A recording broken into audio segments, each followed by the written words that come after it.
En el camino de Udir, chamán de la Garra Invernal liderada por Sejuani, tras victoria y victoria sobre clanes y la tribu Diente de Piedra, se encontrarían con el anuncio de una helada peligrosa que ya había cobrado vidas en la tribu. Sejuani ya era toda una matriarca. Estaba al mando de miles de guerreros, combatientes acorazados, jinetes de mamut e hijos del hielo. Adelantados a la fuerza principal, los guerreros de la vanguardia de Sejuani se encontraban desembarcando yurtas para alojar a sus yurasangre y para montar el puesto de avanzada para los exploradores del ejército. La carpa de Sejuani, protegida con magia y cubierta por un cuero rúnico, se alzaba en el centro del campamento. Udir, mientras se dirigía a hablar con Sejuani, era invadido por la conciencia de perros con insaciable hambruna y mucho frío. Cuando llegó donde estaba la líder, esta ayudaba a construir la yurta. Udir recordó a Sejuani como la niña delgada que había conocido. Ahora era una mujer arrogante y mandona, y a Udir le preocupaba convertirse en una carga para ella y para la tribu.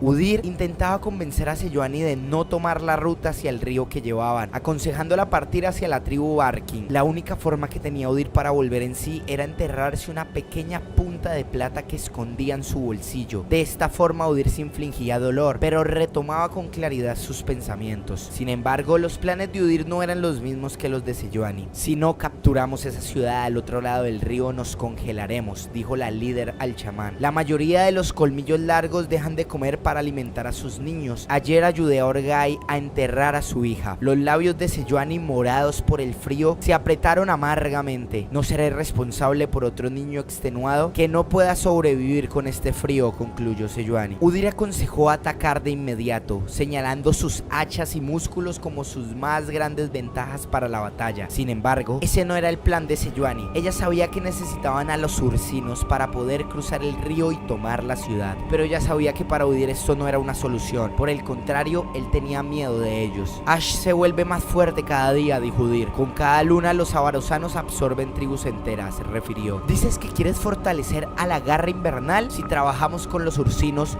no habrán esclavos. Los perdidos no se detendrán hasta matar a cada ser vivo en la aldea, haciendo referencia a lo despiadada que era esta fuerza que Sejuani estaba por invocar. Somos la Garra Invernal y ellos son nuestros, dijo Sejuani. Los ursinos no obedecen a nadie, gritó con dolor Udir. Su sed de sangre es una enfermedad y nos consumirá, resaltó el chamán. Sin importar sus palabras, Sejuani dejó en claro que en esta ocasión no seguiría su consejo e invadiría en la ciudad al amanecer. Por último, Udir intentó persuadir a Sejuani hablándole de su abuela Egian y cómo su altivez la llevaron al fracaso. Sejuani enfureció. El único error que mi abuela cometió fue el tolerar el mandato de mi madre, dijo, haciendo referencia al gran fracaso de su madre Kalkia. Yo invocaré a los perdidos, tú podrás ayudar con las negociaciones con los ursinos o pudrirte en la tormenta, refirió la líder del clan con frustración. Udir intentó irse del lugar, sabía que el cazador cautivo no lo quería ver ahí, y es por eso que Sejuani lo quería ahí al invocar a los perdidos. El color rojo comenzó a dibujarse en los árboles, era un signo de que la muerte estaba muy cerca de ellos. Miles de voces comenzaron a inundar la mente de Udir, eran voces humanas y animales combinadas. Udir perforaba una y otra vez la palma de su mano para callar las voces en su cabeza, pero el dolor no era suficiente, ni siquiera podía escuchar sus gritos. Sejuani desesperada gastaba sus últimos recursos de madera seca para la gran hoguera de invocación. Alrededor de ella, todo su pueblo hambriento lo esperaba. Los troncos de las hogueras se habían acomodado de manera tal que formaban los triángulos entrelazados de un patrón de nudos de la muerte. Forjadas con los símbolos de los ursinos, alrededor de cada estaca estaban amontonadas pilas de armas y huesos como leña. Lo único que hacía falta era el trabajo de Udir, el cual se puso en marcha bañando a la tribu con sangre de oso en cada rostro y pecho de los hombres. Luego desgarró su pecho con el tótem del oso. Un canto fúnebre y gutural comenzó a asustar a cada niño de la tribu. Una tormenta se avecinaba y Sejuani comenzaba a sentir el frío de la muerte. Un relámpago sonó estruendosamente haciendo que los caballos enloquecieran. Bristel, montura de Sejuani, fue el único que no titubeó. La mañana nunca llegó, las nubes negras ya agitadas cubrían el cielo. Pequeñas chispas de electricidad estática comenzaron a crujir a través de las armaduras, espadas y hachas de la Garra Invernal. Udir se preparó, sus colmillos brotaron, su pelo se caía como cascada en su espalda. Udir cerró los ojos y pronunció unas últimas palabras a Sejuani. Ya llegaron.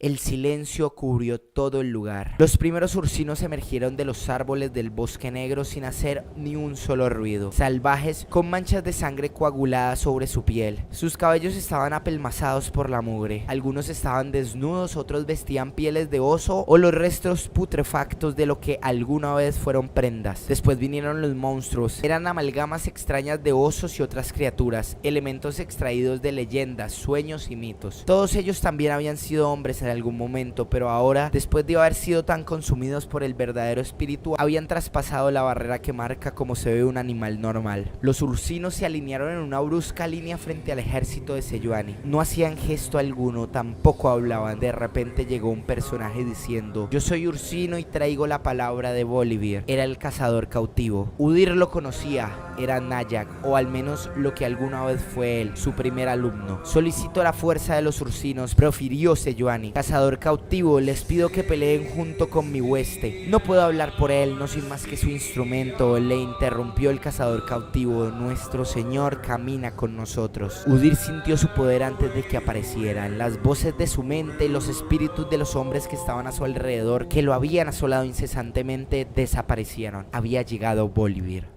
Más alto que un mamut, la bestia salió de entre los árboles. Muros de músculos, cada uno mucho más grandes que un hombre, impulsaban el andar de la bestia. Su armadura antigua y rota, formada por oscuras placas metálicas, se había vuelto marrón por la sangre seca de cientos de batallas. Las armas quebradas, oxidadas por el tiempo, sobresalían de su espalda y hombros. La mitad de su cara había sido despojada de su piel, mostrando huesos, dientes y cuernos grasosos. De su boca chorreaba una sangre negra antinatural. Sus 4 ojos increíblemente antiguos, extraños y despiadados miraban a Sejuani y a Udyr. El silencio se apoderó de todos. Cientos de guerreros de Sejuani retrocedían por cada paso que daba Bolívar. Los inmensos mamuts de guerra, veteranos de numerosas batallas contra hombres, trolls y Skard Bastaya, temblaban de miedo. Sejuani se quedó sin aliento al contemplar a la grandiosa criatura que tenía enfrente. No había considerado la posibilidad de que el avatar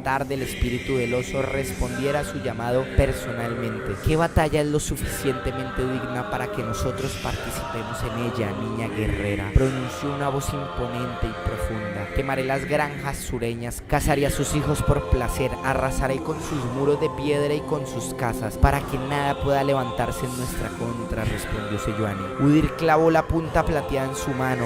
No sintió nada mientras ésta lo atravesaba. No sintió dolor, tampoco la energía del metal. Abrió su boca para hablar, pero no pudo articular ninguna palabra. En cambio, la conciencia de Bolívar lo sacudió doblegando sus rodillas. ¿A quién ofreces en sacrificio?, preguntaron Udyr y el cazador cautivo, hablando inspirados por el gran espíritu. Con mucho dolor y esfuerzo, la boca de Udyr articuló: ella no hará ningún compromiso contigo, espíritu del oso. Tragó saliva mientras avanzaba hacia la criatura monstruosa. Solo te ofrecemos la guerra y a sus muertos. El Bolívar rugió con rabia. La fuerza de su aullido empujó a Udyr hacia Sejuani, al tiempo que el hechizo de las bestias se desvanecía. Su pelaje se erizó, el trueno rugió desde el interior de su piel, sus cicatrices brillaban, de su boca emanaba electricidad como si fuera a explotar, y a Sejuani la invadió el miedo más intenso que jamás había sentido. Ella casi había ofrecido a los ursinos a su gente y a ella misma. Bolívar se movió para atacar al chamán mientras este gritaba: ¿pelearás junto a nosotros, oso de las tormentas, o le temes a nuestra guerra? Contestando el gran espíritu: no le tememos a nada. La escena cambia por completo y se ve como los ursinos masacran la ciudad sin dejar sobreviviente alguno. Las fuerzas de Sejuani lo siguieron, pero se estremecían de la masacre. Por último, Udyr se comenzó a dirigir hacia Bolívar, que empalaba cadáveres como si fuera un juego. Él sabía que Sejuani se había sacrificado a sí misma para salvar a su pueblo, y esta gran bestia querría la vida de la líder. Udyr se quitó la capa. Preparado por su meditación vespertina, repasó sus formas: el águila inmortal, el lince astuto, el jabalí de hierro y una decena más de bestias espirituales. Se detuvo cuando asumió el aspecto del espíritu del oso. Con un control impecable igualó la forma de la bestia gigante que se cernía sobre él. Finalmente Udyr abandonó la forma del oso para convertirse en la de su peor enemigo, el espíritu del fuego, del hogar y de la fragua, el gran carnero. Udyr no temía la inevitable pelea a la que se enfrentaría con esta criatura. No le temía nada. Su mente estaba estaba despejada, y bajo esa certeza él sabía que eran malos augurios. El Bolívar lo consumiría tan fácilmente como a Sejuani, pero su determinación no flaqueó. Había hecho un juramento para proteger a Sejuani, tal como lo haría un padre sin importar el costo. No te la llevarás, escupió Udyr. La única respuesta de la bestia al regresar a su macabra tarea fue el silencio.